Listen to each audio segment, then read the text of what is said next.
Que coisa muito legal. Xande Guita, eu vou entrevistar agora um convidado teu, que é o Maguila. Todos aqui são meus convidados. Sim, né? claro. Até tu, né, Fernando? Mas hoje o Xande está fazendo a produção, está fazendo tudo aqui. Ele que está comandando a nossa festa aqui. Maguila, muito prazer te receber, cara. Obrigado, irmão. E é uma honra, assim, a gente ter um instrumentista do teu nível, né? Uma pessoa que andou pelo Brasil inteiro, tocando pelo mundo inteiro, tocando com diversos músicos, fazendo essa troca de experiências, de vivências, né? De ritmos. Então a gente queria saber, assim, como é que foi essa história e como é que começou essa história? Bom, essa história começou aqui em Hamburgo mesmo. Aliás, ouvindo os avós deles, ele, o Sr. Tide, eles são responsáveis por eu ter ido para o mundo. Eles fizeram eu acreditar e eu acreditei, né? Azar foi deles. Aí a gente saiu por aí afora e começou, eu saí de Novo Hamburgo com 17 anos de idade, rumo São Paulo, Rio e fui para o mundo. Tocando com várias pessoas, conversando com grandes artistas, Calbi, Elza Soares, enfim, tantos outros, Denício do Benevides, que é o pai da minha mulher hoje, enfim, tantos. Fica meio difícil A falar. gente teria que fazer dois blocos para conversar a respeito disso tudo, mas assim... É muita história. Sim, não, com certeza, com certeza. Sim, a primeira pergunta que eu vou te fazer, que é uma referência para mim pela luta que ela teve, pela luta que ela tem até hoje como mulher, como grande cantora, como grande referência do jazz internacional, que é a nossa querida Elza Soares. Um show dela é uma aula de história do Brasil, é uma aula da nossa história toda como Brasil, né? É uma Nossas pessoa vidas, né? A vida, uma história de vida, e como é que é cantar, como é que é tocar com uma mulher que canta do jeito e com essa expressão, com essa... Existem duas coisas que eu tento diferenciar. Sim. Existe o lado quando você é apenas um artista que toca pelo dinheiro, é uma coisa, sim. E a outra é você quando trabalha com alguém que você tem o prazer de trabalhar. Então a Elza Soares, por exemplo, é uma delas. Você não está ali apenas pelo fato da profissão. Você tem o prazer de estar tocando com alguém que te põe para cima em todos os sentidos, que respeita, que entende o músico acima de tudo, né? E que é uma referência para qualquer instrumentista. Com certeza. Com certeza. A própria história de vida dela, as perdas que ela teve, né? E a maneira como ela se impõe hoje, nesse período tão tumultuado que a gente vive hoje no Brasil, e a referência que ela tem de luta da mulher negra, da mulher que foi favelada, que nem ela foi. Principalmente do lado negro, né? Com certeza, sabe? Que é uma coisa muito sofrida até hoje, sim. Desbaratinada, sim. Por baixo dos panos, mas que existe. O Brasil é preconceituoso, sim. Sim. Né? Então, em todos os sentidos. É racista, sim. Né? Então, ela é uma referência geral, de mulher e principalmente agora que estamos nos dias... Né, especial da mulher, que a mulher, na verdade, o dia é todo dia, né? Sim. Todo dia, começando pelas nossas mães. Com certeza. É que o dia 8 de março ele é emblemático pela própria história. Colocar 110 mulheres dentro de um lugar e botar fogo. As mulheres estavam trabalhando 16 horas por dia, estavam pedindo... esconder isso hoje. Exatamente, isso ninguém fala. Quer dizer, o dia da mulher, vai lá, dá uma flor para a mulher, aquela coisa toda. Também, claro, né? Mas não é isso, o sentido do dia 8 de março não é esse. A nossa verdade é outra, né? Sim. As pessoas tentam esconder ela, né? Sim. A nossa verdade, na verdade, é muito triste. Com certeza. Sofrida. Sim. E a gente sobrevive por causa que nós temos força. Se fosse depender literalmente de uma liderança, é meio difícil. Com certeza. Isso é a minha opinião particular. Sim, sim. Além da Elza, as outras pessoas que tu... Aqui em Novo Hamburgo, tu sabe que há muitos... Claro que isso aí não é da nossa época, tá? Isso é de uma outra época, mas teve um lugar muito emblemático aqui que tinha casa de shows aqui em Novo Hamburgo, que era a antiga zona do Meretrício. Eu sempre gosto de falar muito disso.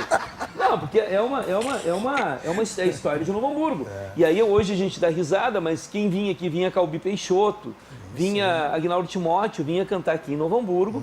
E daí os músicos, inclusive a alta sociedade, se reunia lá. Só os homens, claro, né? Porque as mulheres estavam em casa. Até tem uma questão do 8 de março, as mulheres estavam em casa cuidando das crianças, lavando a casa, lavando a roupa do marido, enquanto ele estava lá assistindo. Mas loucas para ir juntos, né? Os dois tocavam muito lá, o Chico também. Sim. Eles comandavam a música naquela época, porque lá era o lugar dos músicos bons, né? Sim, sim. Tinha isso, né? E é uma coisa que é meio tabu hoje de se falar em Novo Hamburgo, né? Assim, Mas a escola da noite, principalmente no Sul, ela é muito importante para mim, na minha vida, foi fundamental. Porque é uma escola que tu não encontra mais hoje. Sim. Nem aqui, nem em São Paulo, nem Rio. Não tem mais essa escola da noite. Sabe? Você dá o tom, sair correndo atrás, eles sabem muito bem disso, os instrumentistas de harmonia, que a harmonia é um caso seríssimo, né? Sim. E eu apanhei muito para começar, porque a referência era tchau, o que é? Não sei. Você tinha que sair correndo atrás. E tocar um baile 4, 5 horas. Rapaz, é uma escola, é uma né? brincadeira. É uma escola. Não tem mais essa escola. Não tem mais. Não tem. Até porque a própria noite hoje ela tem um outro contexto, né? As pessoas não saem mais de noite. Primeiro que tu não pode beber uma cerveja e pegar uma direção, por causa de meia dúzia de maluco que enche a cara e fazem a besteira que fazem por aí. A questão da questão da segurança pública também, que é um problema. Tu sair de noite, né? Daqui a pouco corre o risco aí de ter um assalto, alguma coisa. Mas assim, ó, essa tua agenda, então ela iniciou aqui. Tu foi morar em São Paulo? Fui morar em São Paulo com uns 17 anos de idade. 17 anos. Aí fui embora. Eu nunca fiz plano, na verdade, tudo foi acontecendo. Sim. Alguém chegou aqui e disse, vou te levar para São Paulo. Eu vou. E eu fui indo aí, viajei. Os últimos 12 anos eu estava morando no Japão. Legal. Mas é muita história para contar. Como é que era? Como é que é a vida no Japão? Quanto tempo tu morou no Japão? 12. 12 anos. E como é que é a receptividade em relação aos músicos brasileiros? Como é que eles recebem lá? O músico brasileiro é bem recebido no mundo inteiro. Sim. Começando pela bossa nova, né? Que ela não é imortal. Então, algumas coisas nos deixam tristes por certos comportamentos independentes do músico. Mas a música brasileira é bem-vinda no mundo inteiro. No mundo inteiro. Tem uma história que a gente, não sei se tu te lembra, a gente contava isso nas antigas aqui nos bares, um último músico gaúcho que estava tocando aí em algum lugar, que de repente chegou um cara meio bebum, assim, querendo pedir para dar uma canja. Deixa eu dar uma canja e tal. E aí aquele cara ficou enchendo o saco ali, daqui a pouco disseram, dá uma canja aí. Aí o cara foi tocar e arrebentou tudo. E esse músico bêbado era o Jaco Pastorius, o maior baixista da história. E quem estava tocando bateria era Serginho Maguila. Aonde foi nessa isso? História. Japão, Tóquio. Aonde? Tóquio. Em Tóquio. E a gente contava essas histórias, era ele que estava lá do lado. Já com Pastorius meio tchuco lá, deixa eu tocar aí, tocar com você. Arrebentando com Meu Deus. Muito louco. Destruindo tudo. Louco. E eu achando que eu estava quebrando tudo também. Como é que foi a história? Como é que é teu nome? Porque quando a gente se encontrou na entrada, no caso era um pub, né? Um underground e tal. E ele perguntou para mim, você é músico? Eu falei, sou. Porque eu não tinha conhecido ele, né? Naquela época não tinha internet, não tinha internet, então a visão que eu tinha dele era outra. Ele chegou pintado de índio, calça jeans toda que hoje é moda, tudo rasgado. Ele falou, eu também sou músico, toco contrabaixo. Eu falei, Legal. bem, né? Sim. Tá. Aí ele desceu, aí chegou um colega meu, que estava comigo, e falou, o homem quer dar uma canja. Eu digo, que homem, cara? O Jack Pastorius tá de brincadeira comigo. O cara estava... Bom, a vergonha foi longe. Muito bom, Muito bom. Em 84, cara. Isso, claro que não tem nenhum registro disso aí, não tinha ninguém com... Porque tem algumas fotos. Tem fotos aí. Não, mas eu digo registro na hora, o pessoal Não, filmava. Não tinha smartphones, não tinha nada disso. Existem as fotos, né? Sim. Tinha Polaroid. Cara, que loucura. E eu digo, que homem, né? Sim. Aí o Jack, tá. Imagina, cara. Pra quem não sabe, Jaco Pastorius é um dos baixistas mais emblemáticos da história, né? Os maiores músicos da história do mundo. Tocou no Waiter Report. Exatamente. Cara, e o nosso brasileiro estava aí, né? Que Fazendo loucura, som, cara. E nessa história, nessa estadia no Japão, nesse período do Japão, tinha muito músico brasileiro que ia pra lá na época? Vocês tinham uma banda de músicos brasileiros ou tinha mais aquela história? Tem muito músico filipino lá, muito... Não, até hoje tem muito, mas teve essa época que eu viajei para lá, na época, no que eu estou falando, o samba era muito forte. Os shows de mulatas, aquela coisa, isso era muito forte. Hoje mudou muito, hoje pelo contrário. Hoje quem manda no Japão é a salsa. Hoje manda a salsa. O samba já tem uma coisa. A bossa nova não. A bossa nova é um jazz, né? Então não muda. Mas a nível de shows, hoje caiu bastante. Sim. Mas foi muito forte.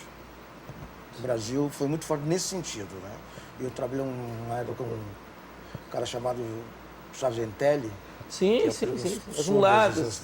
Mulato de exportação, aquela coisa toda. Aprendi muito com isso, exatamente. Aprendi muito com ele sobre shows, fazer shows, né? E um pouquinho sobre o mulato? Não, mulatas não. Tá. Não. Essa parte eu não conheço. Sim, claro. Eu só via. Maguila, a gente vai fazer o seguinte, nós vamos fazer um pequeno break aqui e vamos seguir com mais bate-papo, porque esses programas aqui, Estúdio ao Vivo ano 4, a gente tem uma nova sistemática agora que os programas eles não têm começo, meio e fim, eles vão como se a gente estivesse aqui sempre, então... Foi inventado agora, né? Isso foi uma coisa criada agora, criada a partir desse ano, criada agora a partir desse dia. Então, segura aí que tem mais bate-papo com o Maguila, com o Xande, com o Gustavo Veríssimo, com o Tid aí. Valeu.